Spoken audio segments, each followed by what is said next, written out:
Pretty different. It's quite different because you know here they're giving you everything. They're giving you tuition, they're giving you accommodation, and yeah, they're giving you like you know the higher percentage of what you need. The basics they're giving you. So you know when it comes to work, it's not that easy to get.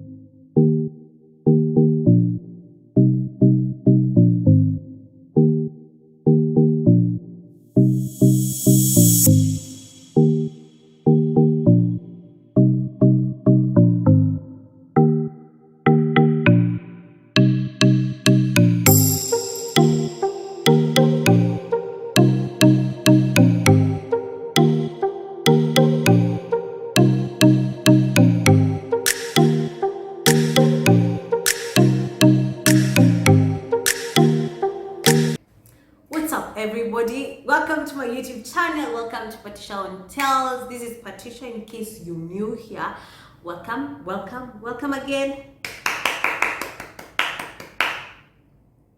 That's a clap for the new subscribers. You know what? You guys. Actually, within when I shot the video about my college, I've hired like a couple of people subscribing to my YouTube channel. Now I'm almost hitting 400 subscribers. I'm really hoping that by the end of this week we'll have gotten somewhere far. And I believe that you guys are doing well. First of all, if you're new here, what you do in this channel is basically to inspire you, to to encourage you, to tell you that everything, encouraging you, telling you, you know what, everything is gonna be fine. Okay, stay tuned. Patricia on Sales. Definitely meets you guys, and I believe that you're doing well. For the new gang, I just want to say thank you so much for subscribing to my YouTube channel. We are almost getting to 400 subscribers, and I believe by the end of by June, when my channel will be getting to 1 year, we'll start earning money. At the end of the day, that's what you're looking for. And also, first of all, okay, not first of all, what I just want to tell the people who are new to the group, what we do in my YouTube channel in Patricia on Tells is basically telling stories. As you've seen in in my past videos, I've done interviews with a couple of students from different places, telling their own stories, telling us more about the country, where they come from, like that, the people who've done the business, how did they start, like that. So if you're new here, I encourage you to go back and watch the previous videos so that you can have a clear info about what you're getting into. And if you haven't subscribed to my YouTube channel, please, I'm giving you time. 2 seconds, 3, 4. Anyway, thank you so much. You have. Do remember to like, and of course, leave a sweet comment. And if you want us to improve on something, feel free to always tell us to do that. I believe we are all in the learning process, and when you tell your sister, your brother, what, this is what I think you should improve on, and then that is always the best thing, because we need these this feedback so that we can get better. Anyway, why am I doing this with you today? In fact, I realized when I was about to come to India, I was all over in the media, Google search, trying to know more about this place, know about India. It so happened that I wasn't getting the the information that I wanted. First of all, about the weather, the clothes I should carry here. Okay, I had friends who were already in this college, but at least I really needed to know more about the country.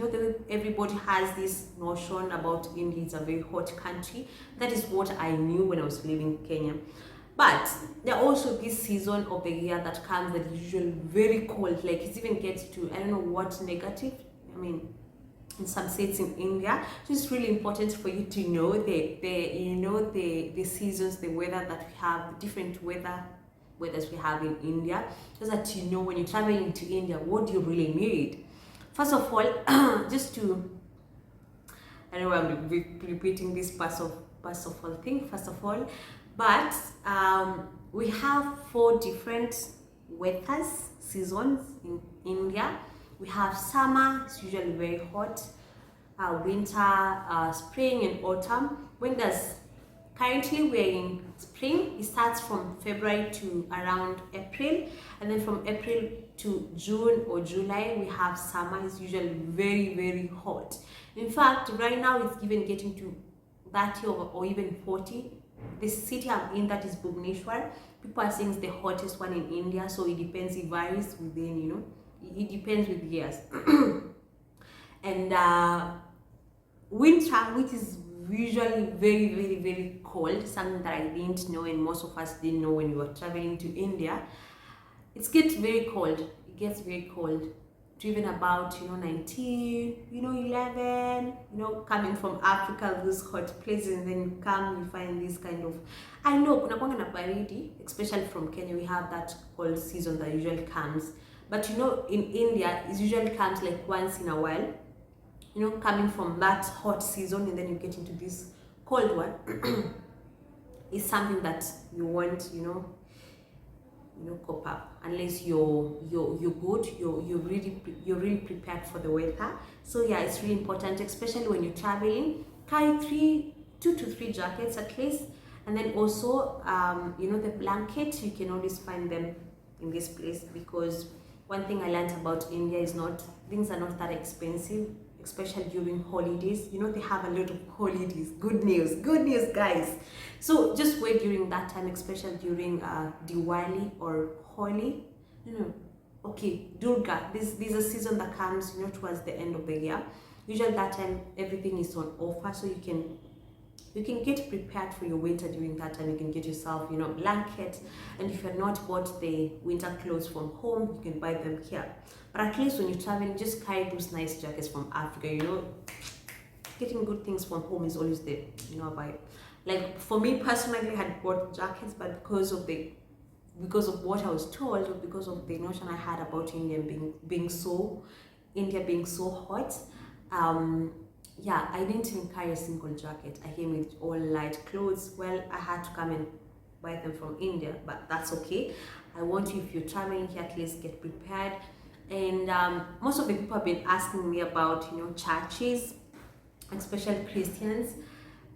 You all know that India is a Hindu-dominated country. You know, every country has a religion that has many people in that country. So India has a lot of, you know, Hindu people, so you find churches are not many.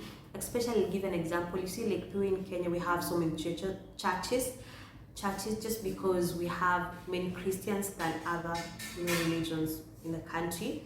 In the same way, here in India you'll find so many temples around, and you have to travel, I don't know how many kilometers for you to find a church, even mosques. But oh my goodness, it's really. So for me, what I do with my friends here, we have a prayer thing, because in Bhubaneswar, apparently they're churches, but they have to do, you know, there are other local languages apart from Hindi. Hindi, you know, you can understand a little bit of it, but being in Odisha, in Oria, they have their own language, which is more conk. It's just like Kikamba from, you know, where I come from, or that's your traditional, that's your tribal language that you have. So they have that language that they usually conduct, you know, masses with, or, you know, church services. So it's usually very hard for you if you want to go, especially during Holy Communions, and that's okay for, you know, for the Protestant. But yeah, churches are not that many. If you really want to go to church, you have to be ready with money, especially every Sunday.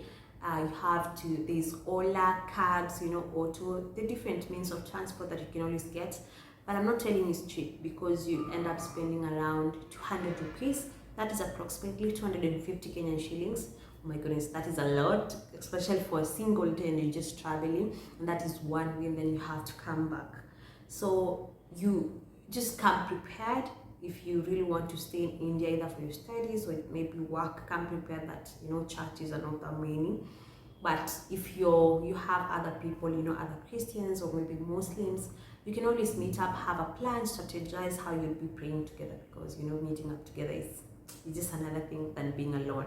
So yeah, those are the questions that I was receiving mostly from the students who want to come to India, and also other people who have interest in, you know, in the country. Maybe they want to come for, you know, for work or other things, I'm not sure.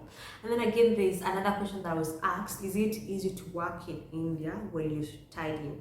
That is one of the, I want to clear this. You know, most of the people know, especially when you're going to abroad, when you're doing your studies overseas, people think, you know, because of the Europe thing, you can have job when you're studying.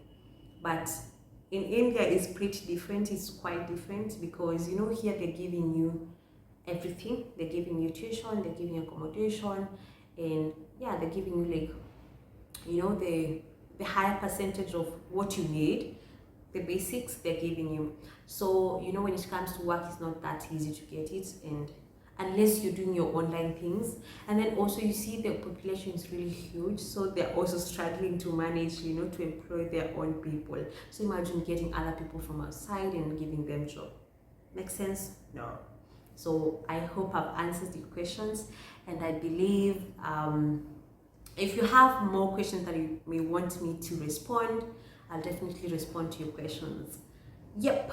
And life in India, I think it's good. I'm really enjoying. You can see, I'm enjoying. Like, I'm really enjoying.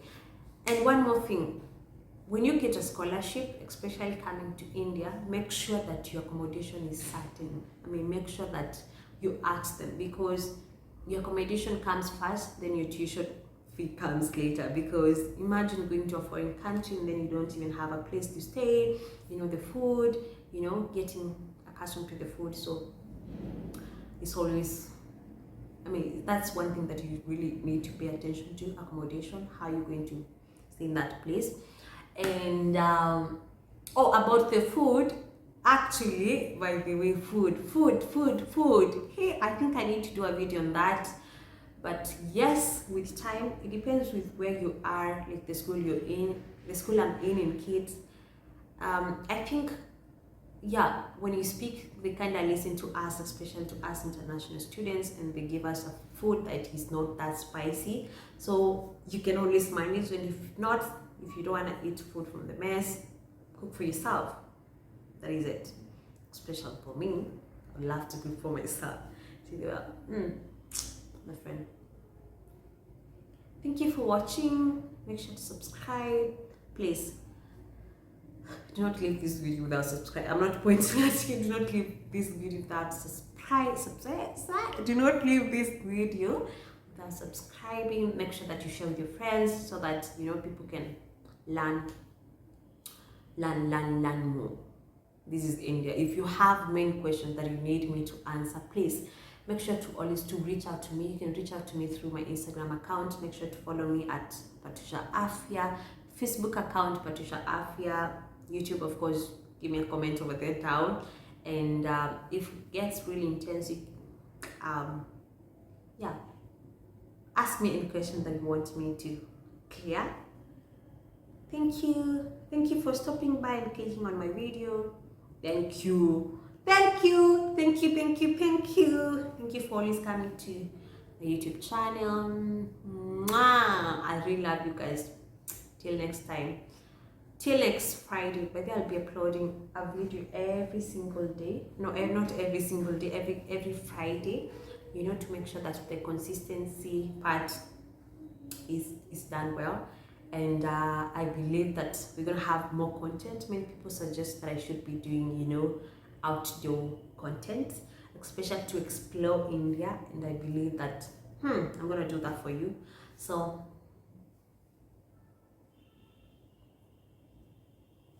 bye. Mwah.